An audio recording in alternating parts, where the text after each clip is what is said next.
share what aspects of the law can be enhanced, to create that enabling environment for infrastructure development or increased activity in the market. I mean, there have been some fears that maybe the legislation is going to affect, activity in the sector negatively. So we want to allay those fears. Let's have your perspective. Distinguished Senator, the Executive Secretary, NCDMB, recognize you, very distinguished ladies and gentlemen. First of all, when I got the topic for discussion, I had to look through all the items to be discussed, and I was a bit worried. I said if I didn't know better, I would have thought one of two things. One, either ES was trying to send me back to school, or he was trying to distract me sufficiently. But that said, I tried to get a grasp of what was to be discussed. I am a politician and legislature, so I'll talk from the legislative standpoint. I think from the legislative standpoint, we're trying to do quite a lot to replicate the gains from the oil and gas sector in every other sector of the economy. I'm very sure before me, the Senator may have talked a bit on it. We're coming up with a new law that will ensure that Nigerians benefit from other sectors the same way they've benefited from the oil and gas sector. Critical infrastructure is key to the development of every sector. But we're going to engage with stakeholders to ensure that we come up with a legislation that will guarantee that Nigerians get the best deal in terms of the process of developing critical infrastructure, in terms of building capacities along those lines, in terms of being competitive, even outside the shores of Nigeria. Yesterday, we had some interaction with stakeholders, and I was privileged to have in my office the Honorable Minister for Works. And we bantered back and forth, and he gave us very insightful arguments, on how they wanted the infrastructure sector to be handled, in terms of getting the benefits for Nigerians, just like the Nudging Act did. And I got a brief what the Senate is proposing in terms of this new law. I'm talking about creating an agency, that probably the board will be under and all that.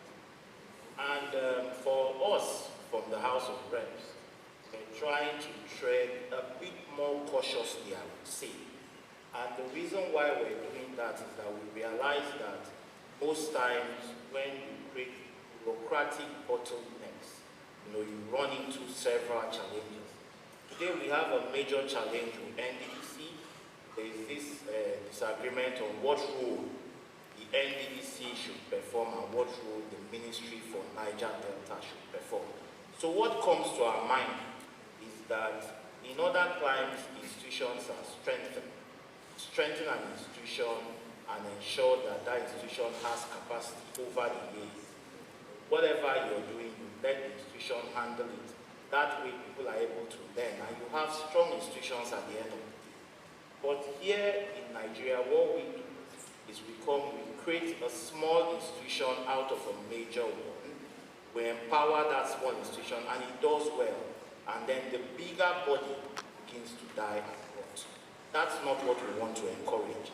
So we're going to look at the bigger picture and see how we can try to build strong institutions. Every sector has its peculiarity.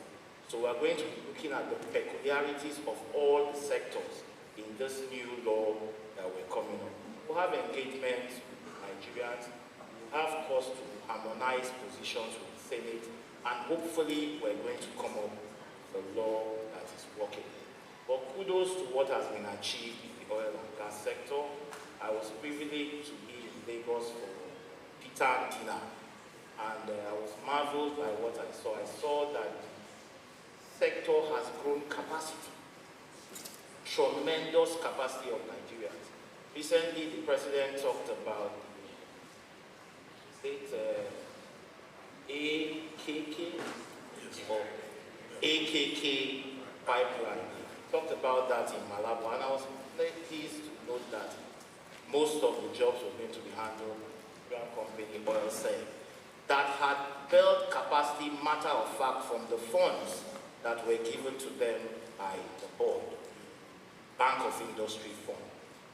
I watched the documentary on how the Bank of Industry said that was one of the companies they encouraged from $200 million fund that was available to them. And today they are winning big contracts like this.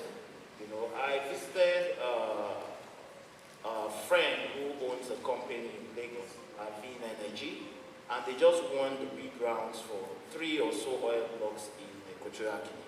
I was quite impressed. These are capacities that have been built as a result of this Logic Act. You know, it's not going to be easy to do. Yeah, it's not a one-shoe-fits-all when it comes to every other sector. It's dynamic. All the sectors are dynamic. I had cause to engage with ICT NITA in my office, and they told me that if you lift what the provisions of the Logic Act are and put it in ICT, it will collapse. You know, because they have their peculiarities. We even talked of the issue of how can we get that 1% funding?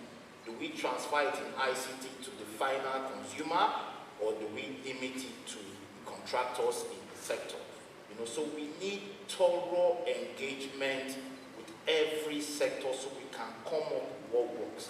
What we don't want to do is to have people subconsciously, I will use the word subconsciously in quote, fighting the passage of this law, of this act into law. And it can so easily happen, because when people begin to feel threatened that their area of influence is challenged, there will be that resistance subconsciously. So we want thorough, comprehensive engagement with Nigerians in every sector. We want to come up with a legislation that works. But importantly, the gains that have been recorded in the oil and gas sector should be replicated in every sector of the economy. Oil and gas will not last forever. I know this for a fact, and I keep saying this. With the development of new technologies, hybrid and the rest, oil and gas will thrive for a time. So whatever we're gaining from this sector, from the proceeds, we should deliberately commit it to developing other sectors. That is the only way we can grow as a country. We must be futuristic in our thinking and in our reasoning. ICT is taking over. There's even more money in ICT than in oil and gas in other climes. You know, the big players, the Bill Gates, the Facebook chap and the rest, didn't come from oil and gas, and they are the richest men in the world today. They came from technology. You know, so we must begin to focus on other sectors and see how we can build them. Sure. Thank you very much. Thank you very much. Informative. I'd like to throw this question to Ronti. I mean, coming from the indigenous service company perspective, the focus always seems to be on the federal government and what the federal government are doing, you know, but what, you know, are subnational governments, what can subnational governments do to attract investments, to increase activity, to make sure, you know, that there's an attractive investment climate for your indigenous service companies, you know, at the state levels in the country? What do you think